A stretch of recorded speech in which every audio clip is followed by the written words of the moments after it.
L'économie tunisienne, elle est face à un véritable paradoxe. Chaque année, des milliards et des milliards de dinars quittent le pays pour acheter des biens à l'étranger.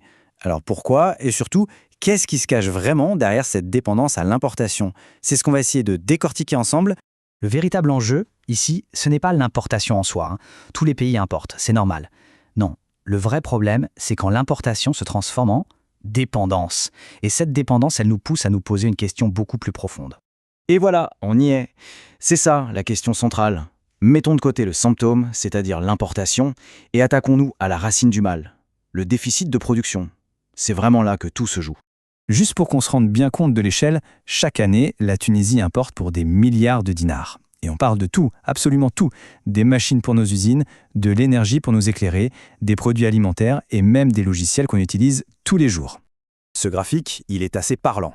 On ne parle pas d'un petit écart. Quand le fossé entre ce qu'on achète à l'étranger et ce qu'on leur vend devient aussi large et surtout aussi constant année après année, ce n'est plus juste du commerce. C'est le signe d'un profond déséquilibre structurel.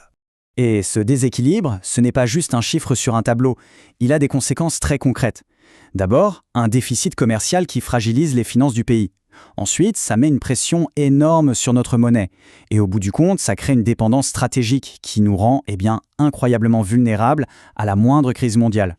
Bon, tous ces termes économiques peuvent paraître un peu abstraits, mais dans la vie de tous les jours, ça donne quoi? Voyons un peu comment cette dépendance se manifeste de manière très concrète. Prenons un exemple simple. Imaginons que le prix du baril de pétrole s'envole sur les marchés internationaux. Ou alors pensez à une crise sanitaire qui bloque d'un coup toutes les chaînes d'approvisionnement dans le monde. Ou encore, plus simplement, quand la valeur du dollar se met à grimper, ce qui rend tout ce qu'on importe beaucoup plus cher. Dans tous ces scénarios, la conclusion est toujours la même. Elle est simple, elle est brutale. On subit. Et subir, ça veut dire quoi? Ça veut dire que notre économie n'est plus maîtresse de son propre destin, elle ne fait que réagir, elle est constamment à la merci d'événements qui se passent à des milliers de kilomètres. D'accord. Maintenant qu'on a vu les conséquences, il est temps de plonger dans les racines du problème. Pourquoi cette difficulté à produire plus? Les causes, en fait, sont bien plus profondes qu'on ne pourrait le croire. Et là, il faut être très clair. Le problème ne vient absolument pas d'un manque de talent ou d'intelligence. La Tunisie forme chaque année d'excellents ingénieurs, des techniciens brillants, des chercheurs de haut niveau. Le potentiel humain, il est là, sans aucun doute. Non, le vrai souci, il est structurel.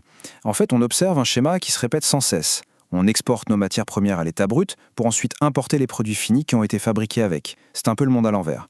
En parallèle, beaucoup de nos innovations géniales restent au stade de prototype, faute de pouvoir passer à l'échelle industrielle. Et puis, il y a ce manque de continuité. Les projets prometteurs ont du mal à devenir de vraies filières durables. Et à la base de tout ça, il y a une sorte de déconnexion critique entre le monde de la recherche, celui de l'industrie et celui de la finance. Ces trois mondes ne se parlent pas ou pas assez. Alors, face à ce constat, on fait quoi? Attention, le but n'est pas de devenir une forteresse isolée qui ne commerce plus avec personne, ce serait complètement irréaliste.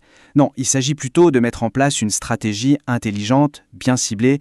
Alors, concrètement, comment on s'y prend?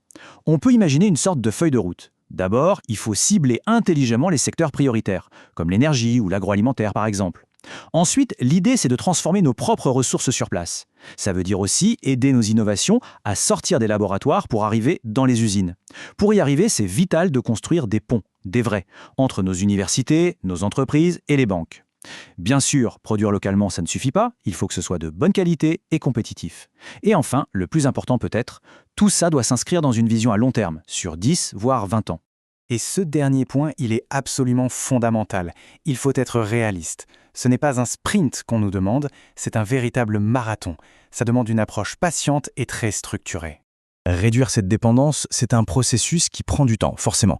Ça exige de la patience parce qu'une industrie, ça ne se construit pas en un claquement de doigts. Ça demande de la planification pour ne pas s'éparpiller, de la coordination entre tous les acteurs, l'État, les entreprises, les chercheurs, et par-dessus tout, une vision collective partagée par tout le monde. C'est un projet ambitieux, c'est sûr, mais beaucoup d'autres pays y sont arrivés avant nous. Tout cela nous amène finalement à redéfinir ce que c'est la force économique. La vraie force, ce n'est pas de vivre en autarcie. L'objectif, ce n'est pas de ne plus rien importer. Non. Un pays fort, c'est un pays qui maîtrise ce qu'il est capable de produire. C'est ça, la véritable souveraineté économique. Et au fond, tout se résume à un changement de mentalité, un changement de paradigme qui tient en cette phrase. Construire avant de consommer. C'est un principe simple qui dit qu'il faut d'abord bâtir une base de production solide avant de penser à la consommation. Et c'est sans doute là que se trouve le véritable fondement de toute économie saine et résiliente.